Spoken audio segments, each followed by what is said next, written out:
This past year, our next guest proudly announced the Google News Initiative, a global effort including $300 million designated to elevate quality journalism, explore new models for sustainability, and stimulate cost efficiency in newsrooms.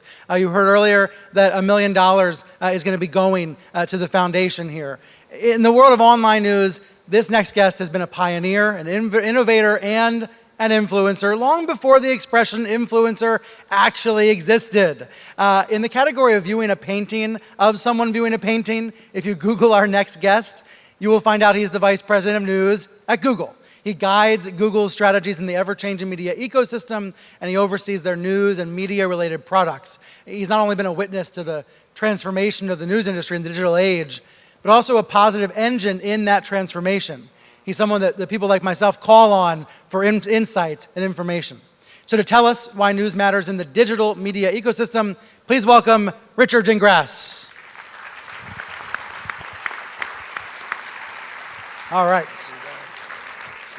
I've been calling on you and quoting you for a number of years, and it seems the stakes keep getting higher and higher and higher. The stakes of Google and YouTube's influence on our media ecosystem. Where are we now versus a year ago? You know, World News Day a year ago versus today. What kind of changes are happening at Google? Well, I think we continue to make progress, but these are enormously difficult challenges, particularly the fight against misinformation and disinformation. You know, we did this amazing thing with the internet and we put the printing press in everyone's hands and they used it. Now, there's been a lot of that's been great value to our societies, but it has also created these great challenges. So we do continue our efforts to, you know, figure out how do we in Google ferret out the robotic networks created by foreign powers to help influence the political space. You know, the fake Black Lives Matters network of sites as an example, or on YouTube, how do we detect nefarious content before it virally spreads too far? These are ongoing challenges, and obviously we feel a strong responsibility to continue to figure out how to do that well. But I think it's also important for us to recognize that there are larger societal issues at play here, right? Misinformation and disinformation is by no means limited to people creating fake yellow vest movements to earn a few dollars selling things. You know, the MIT Media Lab did research about the 2016 election, and they said what was the most significant impact on the election wasn't fake news from folks like him. It was misinformation and disinformation coming from hyper-partisan news organizations and indeed hyper-partisan news outlets, right? This is a challenge, and so when someone asks Google how we can address misinformation and disinformation, clearly we have a responsibility to do so, but this information is coming out of the mouths of our politicians. Right. Is coming out of the mouths, as I said, of partisan news outlets. So it's a significant societal problem. You know, I had the honor and the privilege of spending 18 months sitting on the Knight Commission looking into trust media and democracy with a lot of people that are way smarter than I am. If people haven't seen this report, it's a great new report. You just Google it, of course, and you'll see it. Yes. And something came out of the discussions there which I felt was an extraordinarily poignant, almost terrifyingly poignant question. You're familiar with our First Amendment in the United States guaranteeing free expression, our Second Amendment allowing you to bear arms. And the question was, as I said, the internet put the printing press in everyone's hands. Right. Is the internet to the First Amendment what the AK-47 is to the Second Amendment? And their point was, yes, our societies are ruled by laws, but the health of our societies and cultures are driven by norms. They're driven by our leaders setting the right examples for what to do with the freedoms that we have. And that is the most enormous challenge facing us in our countries here in the West and around the world. How do we adjust to these capabilities? And how do our leaders in every institution, be it tech companies like ours, be it media companies like yours, government institutions, politics, raise up their thinking to help figure out how do we address these enormously significant challenge of our modern age of communications. Where is it most challenging within Google right now? Is it on YouTube where there's an endless number of videos and the algorithm determines what you're going to see next, perhaps? Yes, I think it is on YouTube. There's a very big difference between social network environments, and I would call YouTube in a sense a social network environment, and what we do with Google Search and With Google search. News. Exactly. Yeah. And I'll give you a precise example to help understand that. There was an incident around the time of the 2016 election where there was a purported story that the Pope had endorsed Donald Trump. Right. That went like wildfire on social networks. Right? Because it was very easy for someone to put up that article, that fake article, and others to propagate it. Yeah. Others to propagate it. Made people feel good. They wanted to believe it. Made people feel good. I mean, But on remember, Google, I have a feeling it wouldn't show up very high. and exactly. And on Google News and Google Search, it didn't surface at all. Oh, so if I searched it, it wasn't going to pop up because No. the algorithm knew it was bull. Because the algorithm knew that there was just one site surfacing this story. And it wasn't coming from CNN, and it wasn't coming from the New York Times or thousands of other news outlets, which causes our algorithm to say, no, probably not. And so, we didn't do that. It didn't surface there. Indeed, these are, very, very different kinds of environments. Again, very important on both sides. Both in terms of how do we continue to do the right things in Google Search, the right things with Google News, as well as the right with regard to how we take and evolve our solutions in YouTube. And Google is more directly funding news now. You're doing a deal with McClatchy to basically launch local websites.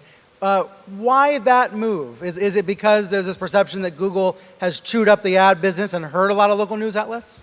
No, and I want to touch on that. I mean, first of all, I want to be clear. Yes, we have a very successful advertising business, but its correlation is not causation with regard to the disruption of news organizations. I mean, if you think about it, a major metropolitan newspaper in 1985 was the internet of its community. It was everything you needed as a citizen. It was not only where you went from the news, it was where you went to get a recipe for Sunday dinner. Or the where ads. you went to find the movies, Coupons. or the classified ads, or to rent an apartment. Right. The internet created a vast marketplace of information and services that has replaced that. Where do we all go for those things today? Right? You don't go to classifieds in the newspaper, you go to online marketplaces. It's not even advertising anymore. That didn't come to Google. But we do have, obviously, a hugely successful ad business, as much as anything, because there are millions of small businesses that can use advertising. A custom woodworker in Kentucky selling to someone in San Francisco, the internet is a marvelous thing. Pretty cool. But that being said, we do feel it's important as a company that we do everything we can to help make sure that the future of journalism is sustainable, that news organizations are sustainable, that news organizations can evolve with the technology of the day and evolve with the new practices that are important in our times to do that. And so what we did with the Google News Initiative, it wasn't funding content. We actually were not looking to invest in local media properties. We can't do that everywhere around the world. But what we are doing there in that area of local is we realize that there are companies out there who are beginning to understand how to be successful in this new environment of digital news. One of the leading ones is here in Canada, Village Media, Jeff Elgie in Eastern Canada. He's operating now 10 local news outlets in communities, digital pure plays that are profitable. And he's expanding beyond that. He's figured out the formula to make this work. It is possible. And so we've looked to people like him and said, how can we do experiments in other parts of the world to see, can these models work elsewhere? And once we know that, can we create playbooks for other entrepreneurs to follow? Can we use the learnings from that to create platforms through people like Jeff or others like WordPress that other entrepreneurs can use to be successful in their local communities? So it's not about funding content as much as it is how can we drive innovation for the new models that we need in journalism that others can replicate. And there are many, many examples like that. So I'm going to pull a trick out of my pocket that I use on TV when I'm up against a break. In 30 seconds, the future of news is what? A little challenge at the end here. I think the future of news, there's no simple answer to this. I do think, as I said, it is it is important for all of us involved in this, whether tech companies or news organizations, to really step back and rethink, what does it mean to be effective with journalism in a world where anyone can find information out on the internet to satisfy their own interest and beliefs, whether they're good or bad, right? How do we develop new approaches to make sure people can respect news organizations like the Toronto Globe and Mail or the Star to do the good work that they do? Can we use the technologies of computer science, for instance, to help in investigations? For instance, we have new tools in newsrooms where investigative reporters are using this to pore through large corpuses of documents, right? Susan earlier mentioned 50,000 documents about Trump finances. Well, we've got tools that can help pore through that and understand, pull out the names and the dates and the places and begin to make sense of it. So, can we use technology like that to do these new things? I think one, and I'll finish with this, to me, one extraordinarily important thing that we all have to address, and I think we can help with computer science in doing this, is how do we help our citizens, right? To me, my favorite definition of journalism is giving citizens the information they need to be good citizens. Part of that is giving them the context to understand of these horrific anomalistic events that happen in our world today. Are they part of a trend or not? Right? Can we help people get a sense of that? Can news organizations provide their communities with an understanding of the key metrics of their communities, so that not only that they know that the crime incident happened, but is this part of a trend or is it just a one-off?